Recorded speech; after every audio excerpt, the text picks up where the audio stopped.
Justice for Deepak. So கேரளாவில் ரீசெண்டாக நிறைய வீடியோஸ் பார்த்துட்டே இருந்தேன். என்ன அப்படின்னா, பஸ்ஸில் போகிறப்ப இப்போ பாதி பேர் வந்து அந்த அட்டை சின்ன சின்ன அந்த கல்லெல்லாம் தூக்கிட்டு போகிறாங்க சைடில் வைக்கிறதுக்கு. எதுக்குன்னு பார்த்தா, ஒரு லேடிஸுக்கு வந்தால் பக்கத்தில் வைக்காங்க. என்னடான்னு சொல்லிட்டு சரி தேடி போய் பார்ப்போன்னு சொல்லிட்டு கீழே ஜஸ்டிஸ் ஃபார் தீபக் அப்படின்னு போட்டிருந்தாங்க.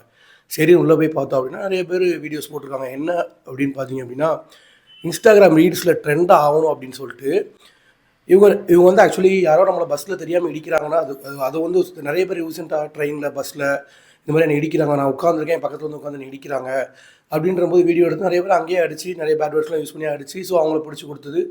நிறைய பேர் கேவலமாக அந்த மாதிரி பண்ணுறவங்களாம் பிடிச்சி கொடுத்தது வந்து ஓகே, அது நடந்துச்சு, அவங்களுக்கு அது நடந்துச்சு, அவங்க அதை பண்ணாங்க, அதனால அந்த வீடியோ ட்ரெண்ட் ஆகிருக்கலாம், மேபி அவங்கள வந்து போலீஸ் பிடிச்சிட்டு போயிருக்கலாம். ஆனால் தானாகவே நான் வந்து நிற்கிறேன், என் பக்கத்தில் ஒருத்தர் நிற்கிறான்னா தானாகவே நான் போய் இடிச்சுட்டு இதில் ட்ரெண்ட் ஆகும்னு சொல்லி பண்ண போய் இப்போ அதே அவங்களுக்கு பேக் ஃபேர் ஆகி அந்த மனுஷனும் இறந்தே போயிட்டான். ஸோ ஏன் அவங்க அதை பண்ணாங்க அப்படின்னு கேட்டால் இன்ஸ்டாகிராம் போகும், அவ்வளோதான். நான் வந்து ரீச் ஆகணும், நான் ட்ரெண்ட் ஆகணும், என் கூட உள்ள ட்ரெண்ட் ஆகணும், நான் ஆகக்கூடாதா? அதுக்கு நான் எடுத்துக்கிட்ட ஒரு கேவலமான ஒரு விஷயந்தான். தன்னை தானே வந்து சரி நம்மளை வந்து யூஸ் பண்ணுவாங்க, நம்மளே யூஸ் பண்ண அந்த மாதிரி ஒருத்தரை யூஸ் பண்ணி அவர் வாழ்க்கையை இவங்க அழிச்சிட்டே போயிட்டாங்க. ஸோ இவன்னு இல்லை, இன்றைக்கி நிறைய பேர் இந்த மாதிரி ட்ரெண்ட் ஆகணும்னு இஷ்டத்துக்கு என்னென்னமோ பண்ணி கேவலமாக பண்ணிட்டே இருக்காங்க. ஸோ அதில் மாட்டிக்கிட்ட ஒருத்தர் ஜஸ்டிஸ் ஃபார் தீபக், அவ்வளோதான். ஸோ அவங்க வீட்லேயும் ஃபேமிலி இருக்காங்க, இவங்க வீட்லேயும் ஃபேமிலி இருக்காங்க. கொஞ்சம் கூட யோசிக்கவே மாட்டாங்களா? ஒருத்தரை தப்பாக டீஃபேம் பண்ணி நம்ம அப்படி ரீச் ஆகி கேவலமாக வியூஸ் வாங்கி கண்டென்ட்டை எடுத்து நம்ம என்ன பண்ண போகிறோம்? ஒரு பிரயோஜனம் கிடையாது. உயிர் போனது தான் மிச்சம். அவருக்கு அது நிறைய பேருக்கு வீடியோ ஃபோட்டோ எடுக்கவே பிடிக்காது, வீடியோ எடுக்கவே பிடிக்காது. ஸோ அவங்களாம் சோஷியலிஸ்ட்டாக இருக்கவே மாட்டாங்க, வீட்டுக்குள்ளேயே இருப்பாங்க, பெருசாக அவங்களுக்கு ஃப்ரெண்ட்ஸ்லாம் அங்கே இருக்காது. ஸோ அந்த மாதிரி இருக்கிறாங்களாம் இந்த மாதிரி போட்டு அசிங்கப்படுறது தான் அவங்க சூசைட். ஏன்னா அவங்களால ஃபைட் பண்ண முடியாது, அவங்களுக்கு என்ன பண்ண முடியும்?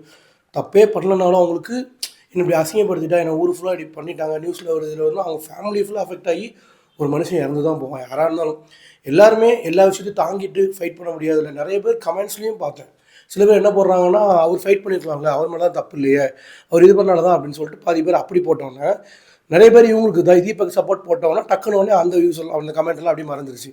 ஆனால் ஆரம்பத்துலேருந்து எப்படி போட்டிருக்காங்க அப்படின்னா, அவரும் அதான் பண்ணியிருக்காரு அப்படின்ட்டு. நான் இந்த வீடியோவில் எனக்கு என்ன புரிஞ்சோம்னா, ஆங்கிளாக இப்போது பக்கத்தில் உட்காந்துட்டு எடுக்கும்போது நமக்கு தெரியும் இவங்க வந்து நம்மளை இடிச்சிட்டு இருக்காங்கன்றது.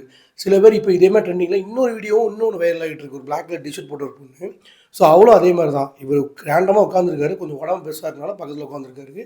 இவங்க அம்மா கையை மட்டும் இப்படி தூக்கிட்டு என்னை இடிக்கிறான் பாருங்கன்ற மாதிரி வீடியோ எடுத்து இவங்க மேலே போட்டாச்சு. ஆனால் அவங்க கமெண்ட்டில் போய் பார்த்தீங்கன்னா அவன் கழுவி தான் ஊற்றிருக்கான்.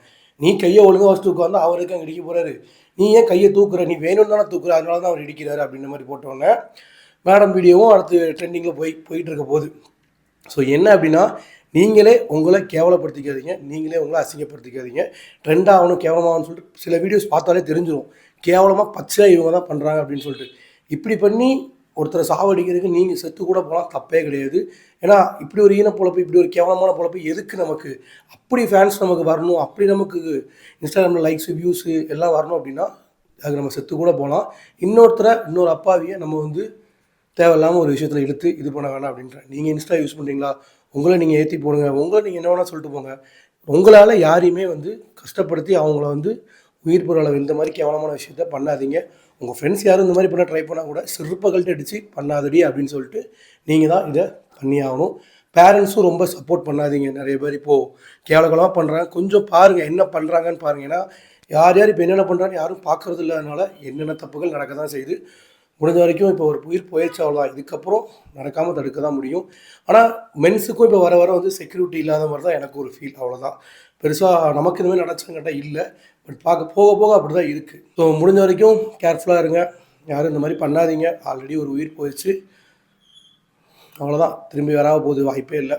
இருந்தாலும் பார்த்துருங்க. இந்த வீடியோ கண்டிப்பாக நீங்கள் ஷேர் பண்ணுங்கள், நிறைய பேருக்கு சொல்லுங்கள். தப்பாக யாரும் இந்த மாதிரி கண்டென்ட் எடுத்தாலும் நீங்கள் நம்மளால் முடியாது எதுவுமே கிடையாது, கண்டிப்பாக சொல்லலாம். சொல்லுங்கள், யாரும் இந்த மாதிரி பண்ணாதீங்க. Take care. நாளைக்கு ஒரு நல்ல வீடியோட பார்க்கலாம். பாய்.